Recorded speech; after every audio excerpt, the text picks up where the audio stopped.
নমস্কার, MD Mukherjee travels থেকে সকলকে স্বাগত। আজ আমি তোমাদেরকে দেখাবো বকখালি সি বিচে রাতের বকখালি আর কি, রাতের বকখালি সি বিচ। সেদিনকে ছিল পূর্ণিমার চাঁদটাও তাও খুব সুন্দর দেখা যাচ্ছিল। সাদা সমুদ্র সৈকতে রাত্রিবেলা কীরকম লাগে তোমাদের সঙ্গে শেয়ার করব। এই যে সাদা বালির সৈকত, রাতের বেলা কিছুই করার থাকে না বকখালিতে গিয়ে, তখন এই সি বিচে বসে থাকা ছাড়া আর কিছুই ভালো লাগে না।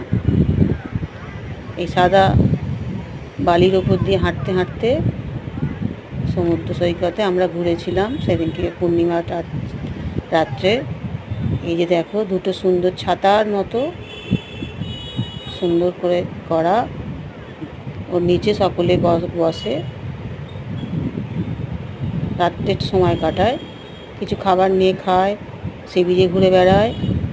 এই রাতের বকখালিতে খুব সুন্দর লেগেছিল আমাদের সেদিনকে। আর এই যে দুটো ছাতার মতো ছাড়া আর একটা দেখতে পাচ্ছ ওয়াচ টাওয়ার। এই ছাতার মতোগুলো সাদা সুন্দর শ্বেত পাথরের মতো করা। পূর্ণিমার চাঁদে এত ভালো লাগছিল। এই দূরে দেখতে পাচ্ছ ওয়াচ টাওয়ার। এই ওয়াচ টাওয়ারের উপরে আমি উঠেছিলাম, কিন্তু ওয়াচ টাওয়ারের সিঁড়িতে ওঠার সময় ভিডিও করতে পারিনি, ভয় পেয়েছিলাম, কারণ সাইডে কোনো ধরার জায়গা ছিল না। ওপরে উঠে ভিডিও করেছিলাম। দেখো খুব সুন্দর লাগছে উপর থেকে।